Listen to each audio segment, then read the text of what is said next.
عن عبد الله بن بسر يقول قال النبي صلى الله عليه وسلم طوبى لمن وجد في صحيفته استغفارا كثيرا رواہ ابن ماجہ کتاب الادب۔ عبداللہ بن بسر رضی اللہ عنہ سے روایت ہے، رسول اللہ صلی اللہ علیہ وسلم نے فرمایا، مبارک ہو اس کو جو اپنے نامہ اعمال میں استغفار کثرت سے پائے۔ توبہ کہتے ہیں نا، مبارک ہو، خوشخبری ہو اس شخص کے لیے جس کے صحیفہ یعنی نامہ اعمال میں کثرت سے استغفار موجود ہو۔ انسان چونکہ ہر دم غلطی کرتا رہتا ہے تو اس کو توبہ کرنی ہوتی ہے، اور توبہ کے لیے جو ایک فارمل طریقہ ہے وہ کیا ہے؟ استغفار کرنے کا، یعنی باقاعدہ بخشش مانگی جائے، ٹھیک ہے نا، اللہ سے بخشش مانگنا۔ تو جو شخص کثرت سے بخشش مانگتا ہے obviously اسی کے نامہ اعمال میں بہت زیادہ استغفار ملے گی۔ تو اگر آپ امیجن کریں کہ آپ کے ایک دن کے جو سارے اعمال ہیں یا ان کی جو کہانی ہے صبح سے شام تک کی، تو ہم سب دیکھیں کہ ہمارے نامہ اعمال میں ہمارے ایک دن کی ڈائری میں کتنی بار استغفار شامل ہوئی، ہم نے کتنی بار استغفار کیا، یعنی لفظ استغفر اللہ یا اللہم اغفر لی یا رب اغفر لی یا اللہ مجھے معاف کر دے، کتنی بار کہا، کیونکہ جتنی بار کہیں گے اتنی بار ہی لکھا جائے گا، یعنی جتنی بار معافی مانگیں گے استغفار کریں گے وہی موجود پائیں گے۔ اور اس کے برعکس دیگر باتیں کتنی ہیں یا کیا کیا چیز ہے اس میں۔ اصل بات یہ ہے کہ ہم فالتو باتوں کے اتنے عادی ہو چکے ہیں کہ جو کرنے کی بات ہے اس کے لیے وقت کم رہ جاتا ہے، کیونکہ وقت تو اتنا ہی ہے نا۔ تو آپ چاہیں تو اس میں اچھی باتیں کر لیں، استغفار کر لیں، اللہ کا ذکر کر لیں، یا کسی کو فائدہ پہنچانے کا کوئی کام کر لیں، اور چاہیں تو ادھر ادھر کی اپنی کہانیاں سناتے ہوئے وقت گزار دیں، کیونکہ بولنا تو ہم نے ہے ہی، وہ تو ہماری فطرت میں کہ ہم نے بولنا ہے، اور صبح سویرے بولنا شروع کر دیں۔ ذکر کا جو وقت ہے، جس وقت ساری کائنات یا زمین آسمان کی ہر چیز ایک طرح سے ذکر میں مصروف ہوتی ہے، چڑیا پرندے ہر چیز چہچہا رہی ہوتی ہے، اور دراصل کیا کر رہے ہوتے ہیں؟ اللہ کی تسبیح ہی کر رہے ہوتے ہیں۔ تو ہم تو اس وقت بھی باز نہیں آتے باتیں کرنے سے، فالتو باتیں، تو باقی دن تو پھر ہے ہی باتوں کا۔ تو ہم سب کو اپنا محاسبہ کرنے کی ضرورت ہے، اور اپنے لیے ایک سوال لکھ کے رکھ سکتے ہیں کہ میں نے آج کتنی بار استغفار کی۔ نبی صلی اللہ علیہ وسلم کتنی بار کیا کرتے تھے؟ جی 70 سے 100 بار کیا کرتے تھے، اور وہ اللہ کے رسول تھے، اور ان کے اگلے پچھلے گناہ سب معاف کر دیے گئے تھے۔ اور ہمارا طرز عمل کیا ہے؟ وجہ یہ ہے کہ ہمیں اپنی غلطیوں کا احساس ہی نہیں ہے، کہ جب احساس ہوتا ہے، ایک تڑپ آتی ہے، ایک پریشانی ہوتی ہے، تو پھر ہی انسان اس کے ازالے کی کوشش کرتا ہے نا۔ مثلا اگر کسی کے جسم میں کوئی بیماری ہو، جیسے کینسر ہوتا ہے، اور اس کو پتہ ہی نہ ہو کہ وہ بیمار ہے، تو کیا وہ علاج کرائے گا؟ نہیں کرے گا، حتیٰ کہ وہ مرض اس کے لیے کیا بن جاتا ہے؟ جان لیوا بن جاتا ہے۔ کیونکہ ہمیں غلطی کا اعتراف کر کے اس کی اصلاح کرنے کی بجائے کس چیز کی عادت ہے؟ اپنے آپ کو جسٹیفائی کرنے کی، کہ جو ہم سوچ رہے ہیں، جو ہم کر رہے ہیں وہ بالکل ٹھیک ہے۔ ہر چیز کی کوئی نہ کوئی تعویل کر لیتے ہیں۔ تو جب غلطیوں کی تعویل کرتے چلے جائیں گے تو پھر نتیجہ کیا نکلے گا؟ پھر توبہ کی توفیق نہیں ہوگی، توبہ کے لیے شعوری کوشش نہیں ہوگی، اور جب وہ کوشش نہیں ہوگی تو استغفار کہاں سے کریں گے، اور پھر وہ کریں گے نہیں تو نامہ اعمال میں کہاں سے آئے گا، اور اگر نہیں آتا تو پھر وہ مبارک کس کے لیے اور خوشخبری کس کے لیے؟ تو ہر چیز دوسرے کے ساتھ ریلیٹڈ ہے نا، ایک عمل دوسرے عمل کے ساتھ ایک چین ہوتی ہے پوری۔ تو جو بخشش مانگتا ہے اور ندامت کے آنسو گرتے ہیں اس کے، اور وہ کہتا ہے کہ اللہ تو مجھے معاف کر دے، تو اس کے لیے اللہ کا پھر وعدہ ہے کہ اللہ اسے معاف کرے گا۔ حدیث میں آتا ہے، رسول اللہ صلی اللہ علیہ وسلم نے فرمایا، شیطان نے اپنے رب عز و جل سے کہا، مجھے تیری عزت اور جلال کی قسم، میں تیرے بندوں کو اس وقت تک گمراہ کرتا رہوں گا جب تک ان کے جسم میں روح رہے گی، یعنی جب تک مر نہیں جاتا بندہ، روح نکل نہیں جاتی، اس وقت تک ابلیس اپنا کام نہیں چھوڑتا، کہتا میں کرتا رہوں گا گمراہ۔ اور اللہ عز و جل نے فرمایا، مجھے اپنی عزت اور جلال کی قسم، جب تک وہ مجھ سے معافی مانگتے رہیں گے میں انہیں معاف کرتا رہوں گا۔ لیکن دیکھیے، ہم تھوڑی سی ہمیں تکلیف ہو جاتی ہے، سر دردی ہو جاتا ہے یا بخار ہو جاتا ہے، تو کیا اس میں ہماری ہمت توفیق باقی رہتی ہے کہ ہم پھر بھی استغفار کرتے رہیں یا دعا مانگیں یا کوئی ذکر کریں؟ عموماً کیا ہوتا ہے جب ایسی کیفیت ہوتی ہے تو ہم سب کچھ بھول جاتے ہیں، لوگوں سے بات کرنا، کچھ پڑھنا، کوئی کام کرنا، ہر چیز ایک بوجھ لگتا ہے، کچھ بھی نہیں کرنا چاہتے پھر ہم۔ بخاری کی روایت میں آتا ہے، اے عائشہ، مجھے تمہارے بارے میں اس طرح کی خبریں ملی ہیں، اگر تم واقعی اس معاملے میں پاک و صاف ہو تو اللہ تمہاری پاکی بیان کر دے گا، لیکن اگر تم نے کسی گناہ کا ارادہ کیا تھا تو اللہ کی مغفرت چاہو، استغفار کرو، اس کے حضور توبہ کرو، کیونکہ بندہ جب اعتراف کر لیتا ہے اور پھر اللہ کی بارگاہ میں استغفار کرتا ہے تو اللہ اس کی توبہ قبول کر لیتا ہے۔ دیکھیے جب بھی کسی پر کوئی الزام لگتا ہے تو دو میں سے ایک صورتیں ہوتی ہیں. ایک یہ کہ وہ شخص مجرم نہیں ہوتا, اس نے جرم نہیں کیا ہوتا, اور دوسرا یہ کہ اس نے یا کیا ہوتا ہے یا اس کا ارادہ کیا ہوتا ہے. دو میں سے ایک ہی چیز ہے. تو اگر کوئی شخص اس پہ کوئی الزام لگا اور اس نے غلط کام کیا ہی نہیں تو اس کو بالکل اطمینان رکھنا چاہیے کہ میں اس معاملے میں بالکل سچا ہوں اور کسی کی باتوں پر مجھے اوفینڈ نہیں ہونا, مجھے بھڑکنا نہیں اور مجھے چیخنا چلانا نہیں اور بدتمیزی کا طوفان برپا نہیں کرنا. اللہ کو پتا ہے میں نے غلط کام نہیں کیا اور حمایت کے لیے اللہ کافی ہے. اور دوسرا یہ کہ انسان جب گلٹی کانشیس ہو, اس کو پتا ہو کہ اس نے نیت کی تھی, ارادہ کیا تھا اور کچھ نہ کچھ اس راہ پہ چل پڑا تھا یا پھر کر گزرا تھا, تو پھر اس صورت میں بھی صفائی دینے کی اور اپنے آپ کو سچا ثابت کرنے کے لیے جھوٹ بولنے کی ضرورت نہیں. اور اگر کوئی ایسا کرے گا تو اس کے لیے معافی کا کوئی دروازہ نہیں پھر, کیونکہ وہ ایک تو غلط کر چکا اور دوسرا اس پہ جھوٹ بول رہا ہے اور جھوٹ بول کر ایک اور گناہ کر رہا ہے اور پھر اس جھوٹ کو چھپانے کے لیے شاید ایک اور جھوٹ بولنا پڑے. اس طرح وہ گناہوں کی دلدل میں پھنستا چلا جائے گا. تو کبھی بھی کوئی ایسی بات ہو تو سب سے پہلے تو اپنے آپ کا حساب لے, محاسبہ کرے. یہ جو میں نے کیا ہے, جو کہا ہے, اس میں اصل حقیقت کیا ہے, کیونکہ یہ اللہ جانتا تھا یا بندے کو خود پتا ہوتا ہے کہ وہ کہاں کھڑا ہے. تو ان دونوں صورتوں میں کتنی بہترین نبی صلی اللہ علیہ وسلم نے راہ دکھائی ہے اور اس میں انسان کے لیے اطمینان ہی اطمینان ہے. پھر یہ ہے کہ معافی کی امید بھی رکھنی چاہیے, کیونکہ شیطان انسان کے اندر بار بار یہ وسوسہ ڈالتا ہے کہ اللہ تمہیں نہیں معاف کرے گا. اس وسوسے سے بچنا چاہیے, کیونکہ اللہ کا وعدہ ہے وہ معاف کرے گا, تو وہ کیوں نہیں کرے گا, وہ ظالم نہیں ہے. رسول اللہ صلی اللہ علیہ وسلم نے فرمایا, اللہ تعالیٰ فرماتا ہے, اے ابن آدم, جب تک تو مجھے پکارے گا اور مجھ سے پر امید رہے گا, ہوپ فل رہے گا, میں تجھے بخشتا رہوں گا جو بھی گناہ ہوں گے اور کوئی پرواہ نہ کروں گا کہ کون سے گناہ ہیں. اے ابن آدم, اگر تیرے گناہ آسمان کی بلندیوں تک پہنچ جائے تو پھر تو مجھ سے بخشش طلب کرے تو میں پرواہ کیے بغیر تجھے بخش دوں گا. ولا ابالی, مجھے پرواہ ہی نہیں, کیونکہ ہمارا کوئی گناہ اللہ تعالیٰ کو نقصان نہیں دیتا. بندے عام طور پر جب بندوں کو معاف نہیں کرتے تو کیوں نہیں کرتے, کیونکہ بندے بندوں سے ہرٹ ہو جاتے ہیں یا بندوں کو بندے نقصان پہنچا جاتے ہیں تو وہ معاف نہیں کر پاتے. ہمارا کوئی گناہ اللہ تعالیٰ کو اس طریقے پر ہرٹ نہیں کرتا اور نہ اس کا کوئی نقصان ہوتا ہے. وہ ایک حدیث قدسی میں آتا ہے نا کہ اگر سارے کے سارے اول و آخر جن و انس سب سے زیادہ فاسق و فاجر شخص کی طرح ہو جائے, اس کے دل کی طرح ہو جائے, تو یہ چیز اللہ کی بادشاہت میں کچھ بھی کمی نہیں کرتی. اللہ کو اس کی کوئی پرواہ نہیں, کوئی فکر نہیں, نقصان کچھ نہیں اس کا. بندوں کا تو نقصان ہو جاتا ہے نا, اللہ کا کوئی نقصان نہیں ہوتا. تو اس لیے اللہ تعالیٰ کو معاف کرنے میں مشکل بھی کوئی نہیں, ویسے بھی وہ عزیز و مقتدر ہے. اے ابن آدم, اگر تو زمین کے برابر گناہ لے کر میرے پاس آئے اور اس حال میں مجھ سے ملے کہ میرے ساتھ شرک نہ کیا ہو تو میں تجھے ان گناہوں کے بقدر بخشش عطا کروں گا. پوری زمین بھی ایک بندے کے گناہوں سے بھر جائے تو بھی اللہ تعالیٰ معاف کر دیتا ہے اگر بندہ سچے دل سے توبہ کرنے والا ہو. اس میں وہ مثال بھی آپ یاد رکھیے 99 قتل کرنے والے کی, 99 بندوں کے قاتل کی, اللہ تعالیٰ نے اس کو بھی معاف کر دیا, حالانکہ ابھی وہ اس راہ پہ چلا ہی تھا. عربی کے الفاظ بڑے خوبصورت ہیں کہ جس کا مفہوم کچھ اس طرح بنتا ہے, اگر تو آسمان بھر گناہ لائے تو اسی مقدار سے میں تمہارے پاس بخشش لاؤں گا, اور زمین بھر اگر تو گناہ لائے تو زمین بھر بخشش سے تیری طرف آؤں گا. لیکن اصل چیز کیا ہے, اعتراف, جو سب سے مشکل کام ہے اپنی غلطی کا. یہ کہنا کہ I was wrong, میری غلطی ہے, میں نے غلط کیا, یہ دنیا کا مشکل ترین کام ہے. غلطی کرنے کے بعد عموماً ہم یہی کہتے ہیں میں نے غلط, دوسرا بندہ غلط ہے, اس کی غلطی دوسرے کو بلیم کرتے ہیں اور اپنی غلطی بھول جاتے ہیں. تو توبہ کے لیے لازمی شرط یہ کہ پہلے بندہ مانے, اقرار کرے کہ ہاں میں نے غلط کیا, ورنہ زبان سے صرف تسبیح لے کے آپ سارا دن 1000 دفعہ کہتے رہے. اگر آپ مان ہی نہیں رہے اپنی غلطی تو کس بات کی معافی مانگ رہے ہیں, پھر کس بات کی توبہ کر رہے ہیں, کس بات پہ استغفار کہہ رہے ہیں. نہ آپ وہ بری عادت چھوڑ رہے ہیں اور نہ ہی آپ اس کا اقرار کر رہے ہیں اور نہ آپ اس پہ شرمندہ ہیں اور نہ آپ کو پورا یقین ہے کہ اللہ اس کو معاف کر دے گا. تو پھر کر کیا رہے ہیں آپ, صرف زبان کی ایکسرسائز یا ہاتھوں سے دانے پھینکتے چلے جا رہے ہیں کہ میں استغفار کر رہا ہوں. پھر یہ کہ جب انسان اللہ سے پر امید ہوتا ہے اور واقعی یہ یقین رکھتا ہے کہ میرا رب ہے جو مجھے معاف کرے گا یا معاف کر سکتا ہے یا وہ کرتا ہے, ضرور کرتا ہے, تو ایسا شخص پر کبھی مایوس نہیں ہوتا, وہ مایوسی کے قریب نہیں جاتا, ہر حال میں پر امید اور مطمئن رہتا ہے. ابو ہریرہ کہتے ہیں میں نے نبی صلی اللہ علیہ وسلم کو فرماتے ہوئے سنا, ایک بندے نے بہت گناہ کیے اور کہا ہے میرے رب میں تیرا ہی گناہ گار بندہ ہوں, تو مجھے بخش دے, یعنی میں ہی تیرا گناہ گار بندہ ہوں تو مجھے معاف کر دے.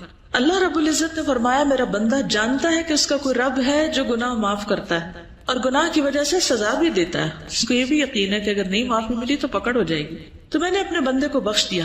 پھر بندہ رکا رہا جتنا اللہ نے چاہا، جتنی اللہ نے اس کو توفیق دی وہ گناہ سے رکا رہا. پھر اس نے گناہ کر لیا اور عرض کیا اے میرے رب میں نے پھر گناہ کر لیا، پھر غلطی ہو گئی، اسے بھی بخش دے. اللہ تعالیٰ نے فرمایا میرا بندہ جانتا ہے کہ اس کا کوئی رب ہے جو گناہ معاف کرتا ہے اور اس کے بدلے میں سزا بھی دیتا ہے. میں نے اپنے بندے کو بخش دیا. پھر جب تک اللہ نے چاہا بندہ گناہ سے رکا رہا، پھر اس نے گناہ کر لیا اور اللہ کے حضور عرض کیا اے میرے رب میں نے پھر گناہ کر لیا، تو مجھے بخش دے. اللہ تعالیٰ فرماتا ہے میرا بندہ جانتا ہے اس کا ایک رب ہے جو گناہ معاف کرتا ہے اور اس کی سزا بھی دیتا ہے. تو میں نے اپنے بندے کو 3 مرتبہ بخش دیا، بس اب جو چاہے عمل کرے. اس کا یہ مطلب نہیں جو چاہے اب گناہ کرے تو اب آئندہ کے لیے بھی اس کی بخشش ہوگی. مطلب یہ کہ جب بھی اس سے گناہ ہو تو دیر نہ کرے. وہ فارسی میں آتا نا 100 بار اگر توبہ شکستی باز آ، 100 بار بھی توبہ ٹوٹ جائے تو بھی باز آ جاؤ، پھر بھی پلٹ آؤ، پھر بھی لوٹ آؤ، کیونکہ وہ رب 100 بار توبہ کرنے والوں کو 100 بار معاف کر دیتا ہے. تو اس بات کا یقین کہ اللہ تعالیٰ معاف کر دے گا، اور یہ سراسر اس کے اپنے اختیار میں بھی ہے. یغفر لمن یشاء ویعذب من یشاء. رونا کس بات پہ آنا چاہیے کہ اللہ یہ سب تیرا فیصلہ ہوگا، اگر تو نے معاف نہ کیا تو میرے پاس تو کوئی اور دروازہ نہیں کہ میں وہاں جا کے معافی مانگوں. تجھے کو معاف کرنا ہے اور تو معاف کر دے. تو اس کے لیے تڑپنا بھی چاہیے، یعنی اس کو کھیل نہیں بنا لینا چونکہ اللہ نے معاف کر دینا اس لیے گناہ کر لو اور کرتے چلے جاؤ. کیا پتا کہ توبہ کی توفیق بھی پھر ہوتی ہے یا نہیں. اس امید پہ گناہ نہیں کرنے چاہیے، ہمیشہ اعتراف کی روش پہ چلتے جانا چاہیے. نبی صلی اللہ علیہ وسلم نے لوگوں کو استغفار کی ترغیب بھی دلائی ہے متعدد بار. مثلاً ایک بار آپ نے فرمایا قسم اس ذات کی جس کے قبضہ قدرت میں میری جان ہے، اگر تم گناہ نہ کرتے تو اللہ تعالیٰ تمہیں لے جاتا اور ایسے لوگوں کو لاتا جو گناہ کرتے پھر معافی مانگتے تو اللہ ان کو معاف کر دیتا. کیونکہ اللہ تعالیٰ کو معاف کرنا پسند ہے، انسانوں کو معاف کرنا پسند نہیں. انسان معاف کرنا پسند نہیں کرتے، لیکن اللہ تعالیٰ معاف کرنے سے محبت رکھتا ہے، وہ معاف کرنا چاہتا ہے. شرط یہ ہے کہ کوئی شخص واقعی پھر معافی مانگے.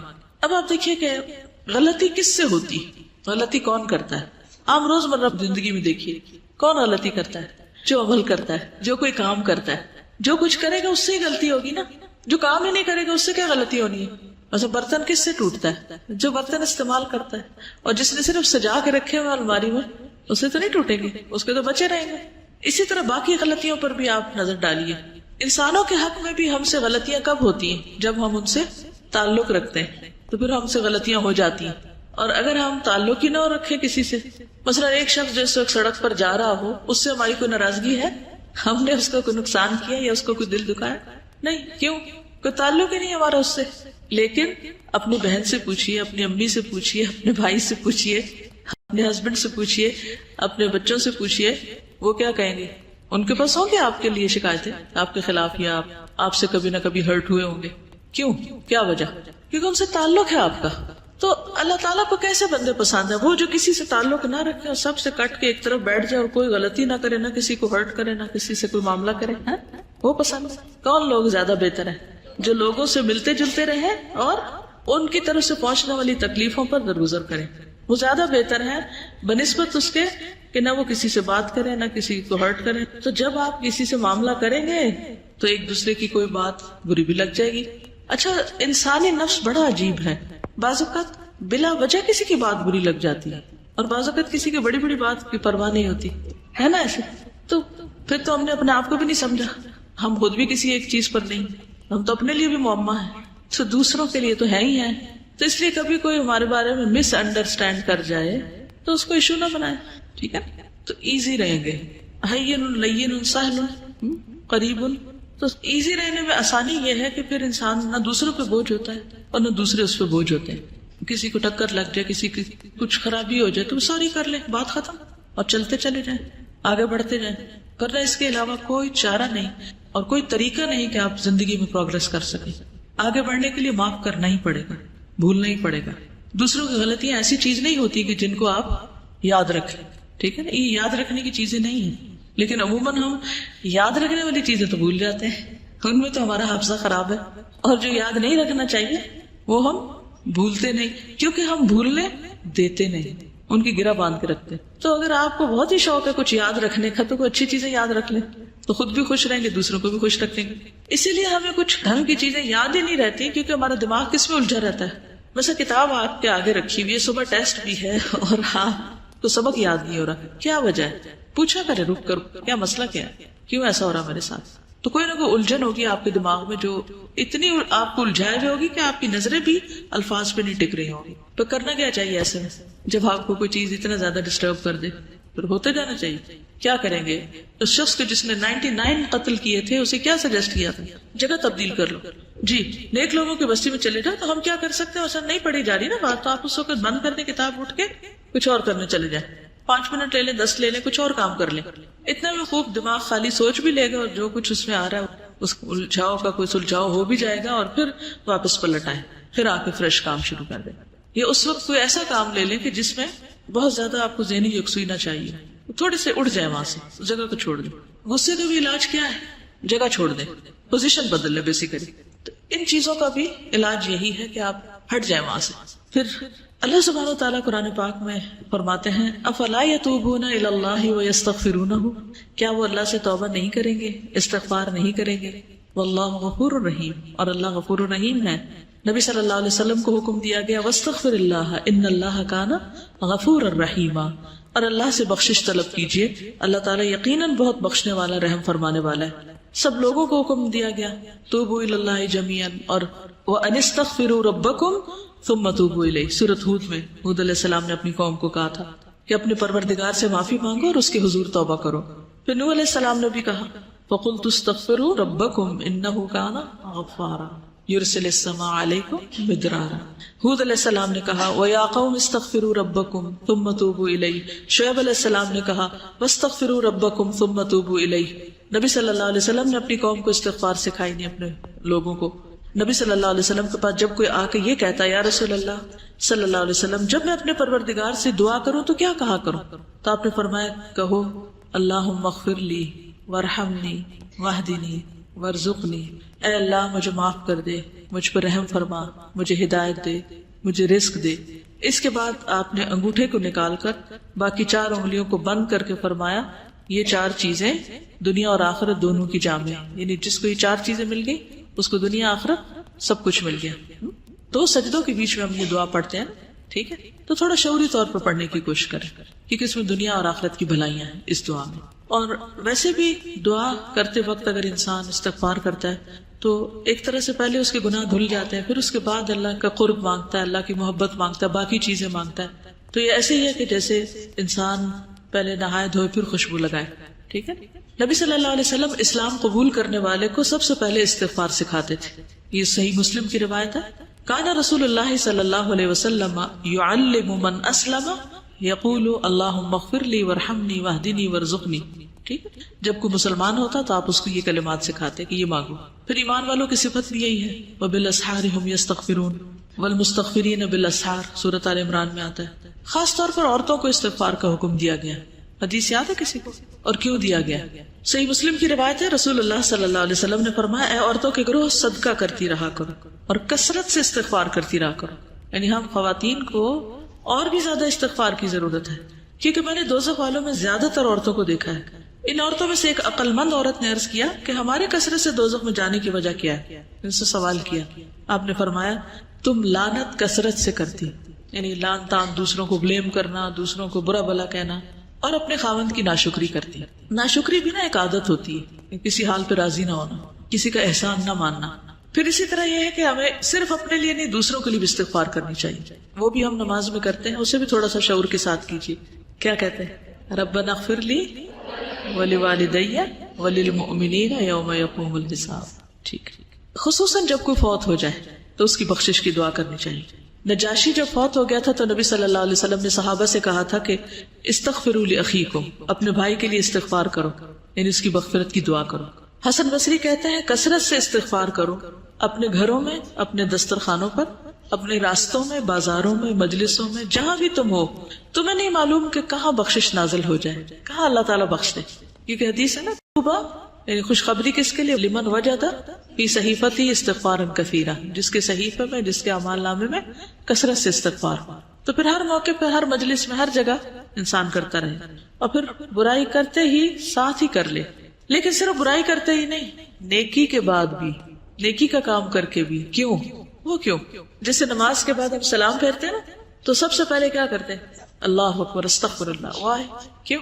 آپ نماز کے اندر بھی غلطیاں ہوتی ہیں، نماز کا حق ہی ادا نہیں کرتے، اور شابش، نیک کام کرتے ہوئے ہو سکتا نیت میں کوئی خرابی ہوگی، اور تکبر سے بھی بچتا ہے انسان کہ ہم اس کا حق ادا نہیں کر پائے. اللہ تو معاف کر دے، ہمیں جو کرنا چاہیے وہ ہم نے نہیں کیا. اس سے ایروگنس نہیں آئے گی کہ ہم نے بہت کچھ کر لیا، جو کرنا چاہیے تھا وہ کر نہیں پائے.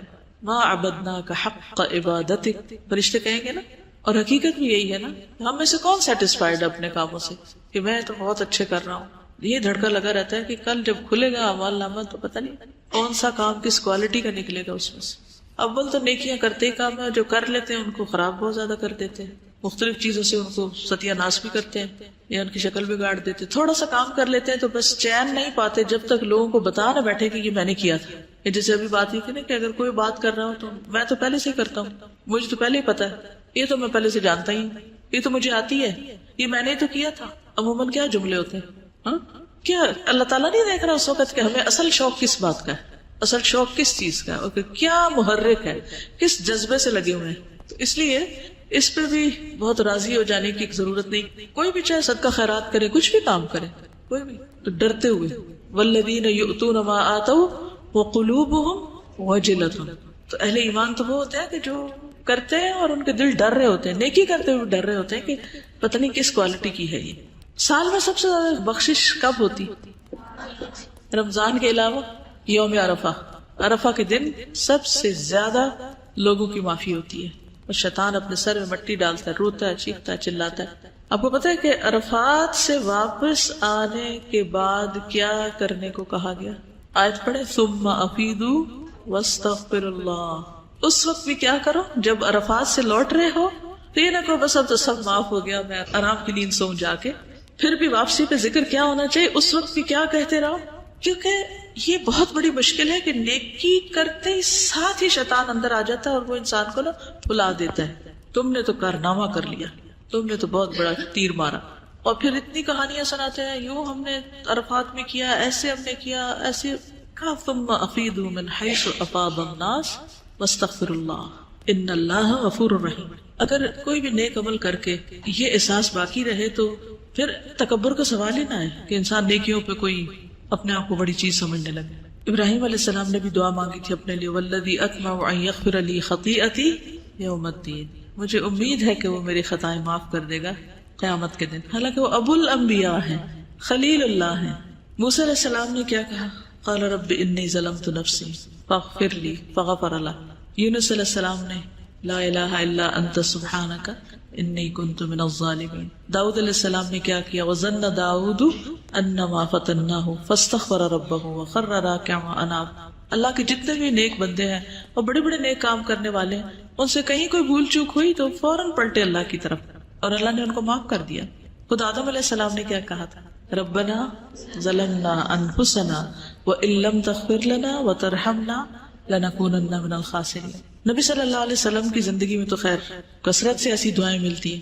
آج جب میں آ رہی تھی تو میں دل چاہ رہا تھا کہ کلاس میں جتنی بھی آپ کی مثلاً اس کتاب میں دعائیں ہیں قرآنی یا مسنون، سب کو اگر آپ مارک کر لیں کہ کتنی کثرت سے استغفار کا یا رب اغفر لی کا یا اغفر لنا کا یا فاغفر لی کا لفظ آیا ہے، تو اگر ان کو جمع کریں تو حیرت ہوتی ہے کہ اتنی زیادہ دعاؤں میں بس معافی ہی مانگی گئی ہے. کیونکہ انسان کی اگر معافی ہو جائے تو باقی سب چیزیں تو خود ہی ٹھیک ہو جائیں گی. عمران بن حسین کہتے ہیں کہ نبی صلی اللہ علیہ وسلم کی اکثر دعا یہ ہوتی تھی، اللہم اغفر لی ما اخطأت وما تعمدت وما اسررت وما اعلنت وما جہلت وما تعمدت. اے اللہ میرے ان گناہوں کو معاف فرما جو میں نے غلطی سے کیے یا جان بوجھ کے کیے، چھپ کر کیے، اعلانیہ طور پر کیے، نادانی میں کیے یا جانتے بوجھتے ہوئے کیے. یعنی گناہوں کی بھی قسمیں ہیں نا، کوئی کسی طرح ہو جاتا ہے، کوئی کسی طرح، کوئی کسی طرح. پھر سونے سے پہلے نبی صلی اللہ علیہ وسلم جب بستر پر جاتے، حدیث میں آتا ہے جب آپ تشریف لاتے تو جب لیٹتے، اذا اخذ مضجعه من الليل فقال بسم الله ودعت جنبي اللهم اغفر لي ذنبي واخسأ شیطانی وفک رہانی واجعل لي في الندی الاعلی. اے اللہ تو میرے گناہ بخش دے، میرے شیطان کو ذلیل کر، میری قید کو کھول دے، اور مجھے اعلیٰ و عرفہ مجلس کا ہم نشین کر دے. اعلیٰ و عرفہ مجلس کون سی ہے؟ فرشتے، صالحین وغیرہ. پھر اسی طرح رات میں کسی بھی وقت آپ کی آنکھ کھلتی تو اس وقت بھی دعا کرتے. پھر جب تہجد پڑھتے تو سجدے میں پڑھتے رب اغفر لی ما اسررت وما اعلنت، اللہ میرے پوشیدہ اور ظاہر تمام گناہ معاف کر دے. بیت الخلاء سے واپس باہر آنے پر غفرانک، مسجد سے نکلنے پر. اب آپ دیکھیے کہ مسجد سے نکلنے پر انسان کیا سوچتا ہے، نیک کام کر کے نکلا ہوں، لیکن آپ کی دعا کیا تھی؟ بسم اللہ والصلاۃ والسلام علی رسول اللہ رب اغفر لی وافتح لی ابواب رحمتک. جب نکلتے تھے تو ساتھ ہی بھی پڑھتے. پھر اسی طرح نماز کی جو استفتاح کی دعائیں ہیں ان میں سے بھی ایک دعا ایسی ہے جس میں استغفار آتا ہے. رکوع سجدے میں تو خیر ہے ہی. آتی ہے کسی کو رکوع سجدے کی دعا؟ کیا ہے؟ سبحانک اللہم ربنا وبحمدک اللہم اغفر لی. ٹھیک ہے، آپ سجدے میں یہ دعا بھی پڑھتے تھے، اللہم اغفر لی ذنبی کلہ دقہ وجلہ واولہ وآخرہ وعلانیتہ وسرہ. پھر دو سجدوں کے بیچ میں ایک تھا نا اللہم اغفر لی وارحمنی، دوسری یہ بھی تھی رب اغفر لی. یعنی وہ پڑھنے کے بعد اگر آپ یہ بھی ایڈ کرنا چاہیں تو کر سکتے ہیں. کیونکہ اس دفعہ رمضان میں جب کافی دیر بیٹھے رہتے تھے تو میں سوچتی کہ اچھا 3 دفعہ شاید یہ دعا پڑھ لیں، 5 دفعہ پڑھ لیں، اس کے علاوہ کیا ہوگا، یعنی اور کیا ہوگا جو یہاں پڑھا جا سکتا ہے. تو نبی صلی اللہ علیہ وسلم کثرت سے رب اغفر لی پڑھتے. پھر اسی طرح تشہد میں پھر سلام پھیرنے کے بعد بھی حضرت علی کہتے ہیں کہ رسول اللہ صلی اللہ علیہ وسلم جب نماز سے سلام پھیرتے تو فرماتے اللہم اغفر لی ما قدمت وما اخرت وما اسررت وما اعلنت وما اسرفت وما انت اعلم به منی انت المقدم وانت المؤخر لا الہ الا انت. پھر اسی طرح دن میں چلتے پھرتے کثرت سے آپ استغفار کرتے تھے، 70 سے 100 بار استغفار کرتے. ایک مجلس میں صحابہ کہتے ہیں ہم گنتے تھے تو آپ یعنی 70 بار استغفار کر لیتے تھے ایک مجلس میں. اگر 70 دفعہ استغفار کریں تو باقی باتیں کتنی ہوں گی، اور ہماری مجلس میں کتنی دفعہ استغفار ہوتا ہے. آخر میں بھی کر لیں تو بڑی خوش قسمتی کی یاد رہے کہ اختتام مجلس ہی کی دعا پڑھ لیں. مجلس سے آپ کیا مراد لیتے؟ جیسے یہ درس کلاس ہے یا کچھ اور؟ مثلا کون سی مجلس؟ کوئی بھی گیدرنگ، فرینڈس کی گیدرنگ، فیملی گیدرنگ، شادی کے موقع پر، پارٹی میں، گھر میں، اپنے روم میں، ٹیلی فون پہ، ہاں کوئی بھی گروپ ورک جب کر رہے ہوتے ہیں. اصل میں ہم کہتے تھے ہم سنت کے بڑے پیروکار ہیں، لیکن حقیقت میں روح نہیں پائی ہم نے کہ ہمارے اندر بھی وہ کچھ چیزیں آ جائیں. پھر ہم یہ کہتے ہیں نہیں وہ تو نبی صلی اللہ علیہ وسلم کے لیے خاص تھی. ٹھیک ہے، آپ سے بڑھ کر کسی نے کوئی بڑا کام نہیں کیا.